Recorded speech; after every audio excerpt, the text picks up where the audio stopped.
इस्रोवर आपला देश एवढे पैसे का खर्च करतो, तर हा चार्ट पहा. 2001 मध्ये इस्रोचं बजेट 1346 करोड रुपये होतं. तेच 2011 मध्ये 4200 करोड झालं आणि आता 2024 मध्ये तब्बल 13,042 करोड रुपये झाला आहे. पण एवढे पैसे खर्च करून इस्रोने आतापर्यंत आपल्याला काय दिलं? चंद्रयान, मंगलयान, चंद्रावर पाणी आणि कुठेतरी चंद्रावर सॉफ्ट लँडिंग.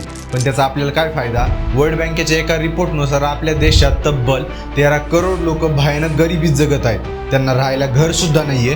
घर तर सोडाच, एक वेळचं जेवण मिळवणं सुद्धा त्यांच्यासाठी खूप मोठं स्ट्रगल आहे. मग इस्रो सारख्या संस्थांचे एवढे मोठाले बजेट पाहून तुम्हाला पण प्रश्न पडलाच असेल की हे अंतराळात यान पाठवून काय मिळणार आहे, त्याचा आपल्याला काही फायदा आहे का, आणि मुळात सरकारने इस्रो चालूच कशाला केलंय, सविस्तर पाहूयात आजच्या या व्हिडिओमध्ये. आपल्याला इस्रोने काय दिलं हे पाहण्याआधी इस्रो सुरू कसं झालं याचा थोडासा इतिहास पाहूया. भारी होता ना इंट्रो. मला माहिती आहे तुम्हाला पण असेच इंटरेस्टिंग व्हिडिओ बनवायचे, पण काहींना व्हिडिओ एडिट कसे करायचे ते कळत नाहीये किंवा रिसर्च करून स्क्रिप्ट कशी लिहायची हे जमत नाहीये. म्हणून मग मी तुमच्यासाठी एक कोर्स आणायच्या विचारात आहे. आता या विचाराला जर कोर्समध्ये रूपांतरित करायचं असेल तर डिस्क्रिप्शनमध्ये एक गुगल फॉर्म दिला आहे. त्यात तुमचे नाव, ईमेल, तुम्हाला कोणतं सॉफ्टवेअर शिकायचे आहे ते, अशी थोडीशी माहिती लागणार आहे, जेणेकरून कोर्स कसा डिझाईन करायला हवा याची मला थोडीशी कल्पना येईल. आता जर तुम्हाला माझ्यासारखी व्हिडिओ एडिट करायची शिकायची असतील तर लगेच तो गुगल फॉर्म ओपन करा व माहिती भरा व माझ्या इंस्टाग्राम हँडलला सुद्धा फॉलो करा. तिथे मी याबाबतचे सगळे अपडेट्स टाकणार आहे. आता आपण आपल्या व्हिडिओच्या मुद्द्याकडे येऊया. 1940 मध्ये भारतात महात्मा गांधींच्या नेतृत्वाखाली भारत छोडो आंदोलन तयार होत होतं आणि दुसरीकडे केम्ब्रिज युनिव्हर्सिटीमध्ये एक अत्यंत ब्रिलियंट, प्रचंड इच्छाशक्ती असणारा एक भारतीय विद्यार्थी फिजिक्स शिकत होता आणि तोच विद्यार्थी पुढे चालून father of Indian space exploration म्हणून ओळखला जाणार होता. आणि त्या विद्यार्थ्याचं नाव होतं डॉक्टर विक्रम अंबालाल साराभाई. याच माणसाने आपल्या इस्रोची किंवा भारताच्या अंतराळातील प्रवासाची खरी सुरुवात करून दिली. तेव्हा विक्रम साराभाई केम्ब्रिज युनिव्हर्सिटीमधून काही काळासाठी भारतात परत आले होते, पण वर्ल्ड वॉर 2 सुरू झाल्याने त्यांना परत केम्ब्रिजमध्ये जाता आलं नाही. मग त्यांनी भारतातच शिकायचे ठरवले. त्यांना सी.व्ही. रमण सारखे हुशार शिक्षक मिळाले व डॉक्टर होमी भाभा यांच्यासारखे बुद्धिमानी मित्र. पण या काळापर्यंत आपण अंतराळात रॉकेट पाठवू शकतो ही कल्पना कोणाच्याच डोक्यात नव्हती. भारतातच नाही तर US मध्ये सुद्धा नासा स्थापन झालेलं नव्हतं. पण 4 ऑक्टोबर 1957ला एक अशी घटना घडली ज्याने संपूर्ण मानव इतिहासात, संपूर्ण जगात एक नवीन युगाची क्रांती आली. आणि ती घटना म्हणजे सोव्हिएत युनियनने स्पुटनिक 1 ही एक सॅटेलाइट पृथ्वीच्या लो ऑर्बिटमध्ये पाठवली. आता या एका छोट्याशा सॅटेलाइटने मानव इतिहासात काय क्रांती घडून आणली याचं उत्तर पुढे तुम्हाला मिळेलच. पण इकडे भारतात त्या एका सॅटेलाइट लॉन्चमुळे विक्रम साराभाई, डॉक्टर होमी भाभा यांच्यासारख्या अंतराळाचा अभ्यास करणाऱ्या शास्त्रज्ञांना हादरवून टाकलं आणि आपणही भारतातून असंच काहीतरी केलं पाहिजे असं त्यांना स्वप्न दिवसा दिसायला लागले. पण एवढं मोठं काम करायचं म्हटल्यावर ते सरकारच्या मदतीशिवाय होणे शक्य नव्हतं. आणि त्याच काळात डॉक्टर होमी भाभा यांच्यावर सरकारने एक जबाबदारी टाकली. त्यांना नॅशनल ॲटॉमिक एनर्जीचे डायरेक्टर बनवण्यात आले. सोबत त्यांना आपल्या पंतप्रधानांचे शास्त्रीय सल्लागार सुद्धा बनवण्यात आलं. आणि याच एका लिंकमुळे डॉक्टर विक्रम साराभाई, डॉक्टर होमी भाभा यांनी तत्कालीन पंतप्रधान पंडित जवाहरलाल नेहरू यांना भारतीय स्पेस प्रोग्राम स्थापन केलाच पाहिजे हे कन्व्हिन्स करून सांगितलं.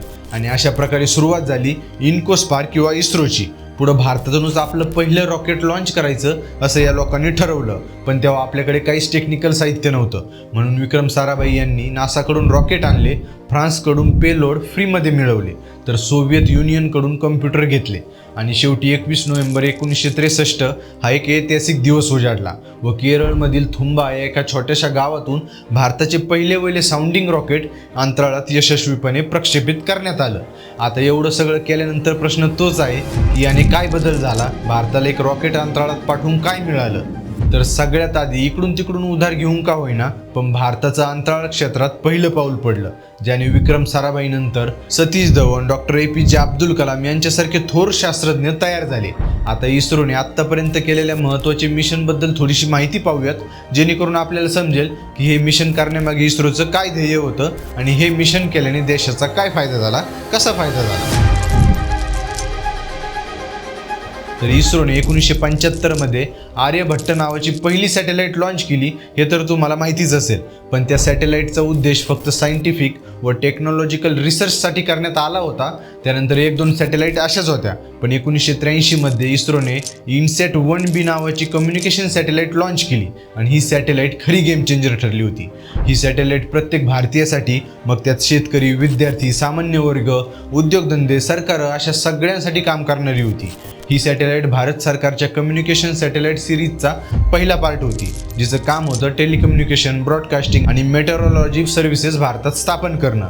आणि या एका सॅटेलाइटमुळे आपल्याला पहिल्यांदा कलरमधले दूरदर्शन चॅनल भारतभर प्रसारित करता आलं आणि कृषी दर्शनसारखे महत्त्वाचे कार्यक्रम आपल्याला पाहायला मिळाले. सोबत मेट्रोलॉजी म्हणजे कधी पाऊस पडेल, कधी कोणतं चक्रीवादळ येऊ शकतं, हे सगळे अपडेट्स आपल्याला वेळेच्या आधी मिळायला लागले. आणि याचमुळे चक्रीवादळामध्ये मृत्युमुखी पडणाऱ्यांची संख्या हजारांमधून सिंगल डिजिटमध्ये आली. आता इस्रो फक्त ही एक सॅटेलाइट सोडून थांबलं नाही, तर त्यांनी या सर्व्हिसेस अजून चांगल्या करण्यासाठी इनसॅट 3A, इनसॅट 3C व इनसॅट 4B अशा सॅटेलाइटसुद्धा प्रक्षेपित केल्या.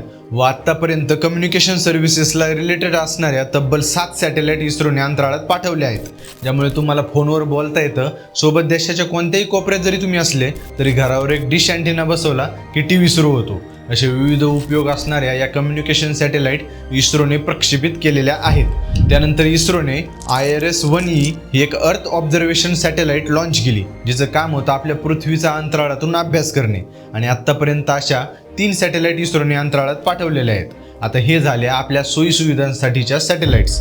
आणि या आहेत डिफेन्स सॅटेलाइट्स, ज्या की इस्रोने आपल्या आर्मी, नेव्ही, एअरफोर्स यांच्यासाठी हाय टेक्नॉलॉजी वापरून तयार केलेल्या आहेत, ज्यात नेव्हिगेशन सिस्टम, कम्युनिकेशन सिस्टम व पृथ्वीच्या पृष्ठभागापासून फक्त 25 सेंटीमीटर वर होणाऱ्या सगळ्या हालचालींवर लक्ष ठेवणारी व त्यांचे हाय रेझोल्युशन कलर फोटोग्राफ काढणाऱ्या सॅटेलाइट्स इस्रोने प्रक्षेपित केलेल्या आहेत.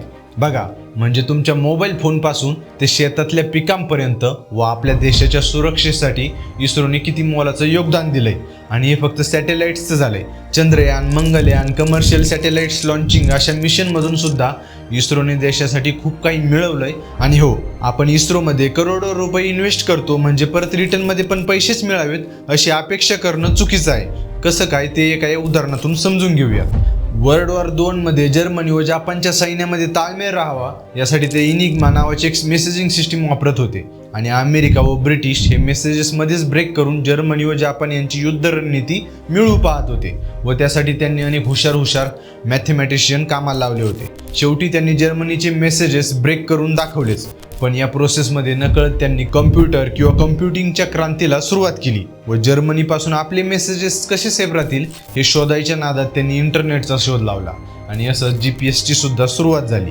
म्हणजे त्यांचं मेन ध्येय जर्मनीला युद्धात हरवायचे होते, पण त्यांनी नकळत अशा काही महत्त्वाच्या गोष्टी बनवल्या ज्या आज जगभरात पावलापावलावर वापरण्यात येत आहेत.